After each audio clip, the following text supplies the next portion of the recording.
Mukombe andakabata iyi ndeimwe mukombe yakati koshei kwandiri. Uyu ndakawina 2017 ndio wakaunza mukombe wemuhombe uyu. Taikwikwidzana makwika aitwa kuSouth Africa.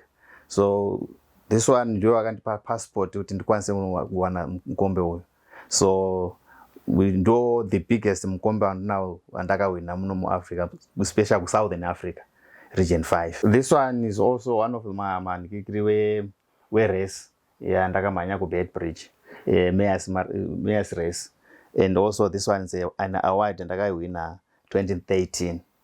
Award also dzimwe dzandambotaura nezvavo. Mhuri yeZimbabwe kwazuwai kusangana kwatiri kuita zvakare pano paChibanda Media muineni wenyu Manass mano kwaChibanda.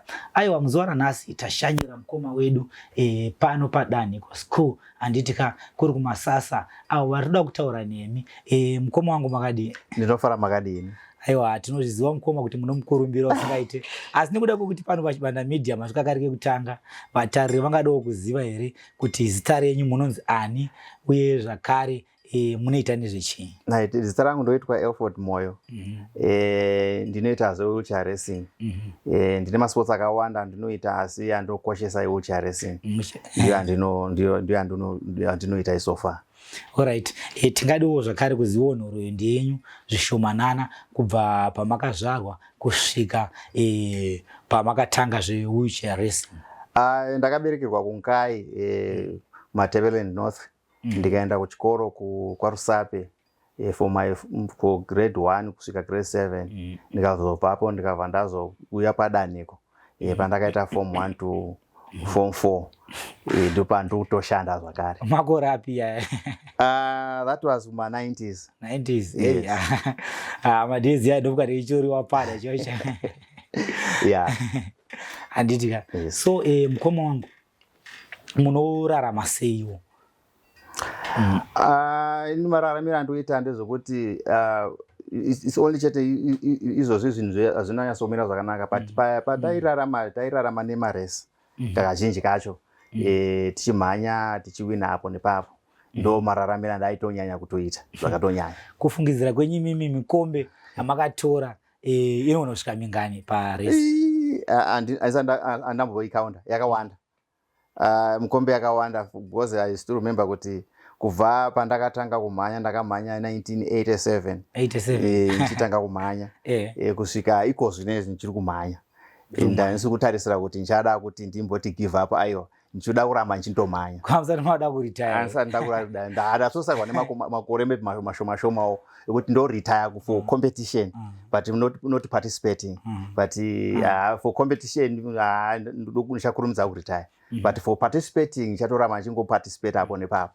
Alright, pani patoda kunzwisisa mati mine mikombe yakawanda. Yes. Mikombe iyi ndiye muno muAfrica chete here kana kuti muZimbabwe ruchii? Nazotitsanangurai zvizere pa mikombe yamakatora.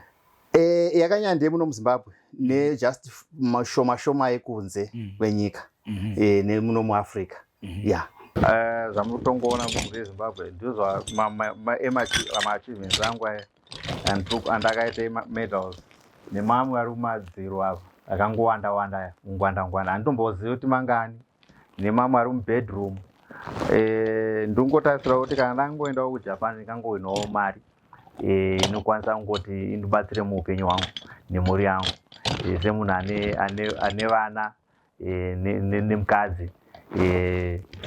Yeah, is something chandikutarisira muupenyu kuti dai ndaitawo zvinhu zvakanakawo ichiitira mhuri yako zvakanaka.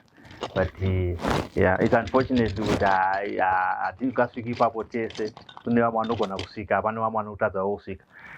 But nozvakanaka mambopuwawo luck mbichana, unofanira kumboshandisa mukana wacho tumboita seuite zvaunokwanisa kuita muupenyu hwako.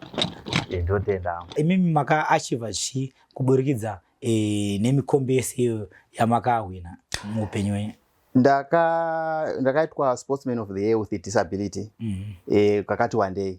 Kana ndichikakaunda ndofunga kunogona kusvika pa7 or 8 ndiri sportsman of the year with a disability.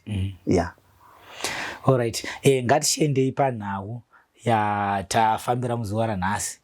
Vatariri vada kunzwawo kuti chichemo chenyu chakamira sei. Saka ndiwe nguva yekuti muite sei muvatsanangurire kwamurida kuenda uye zvinhu zvai zvakamira sei sei. Ichokwadi ndakainvitwa kuJapan. kuJapan hakusi kwokutanga kuenda iko zvinezvi. Ndatone makore maviri matatu ndichiendako. Pari kudiwa mari yekuendesa ikoko kuJapan inokwana $2,265 kuti ndiende ikoko ma-US dollars.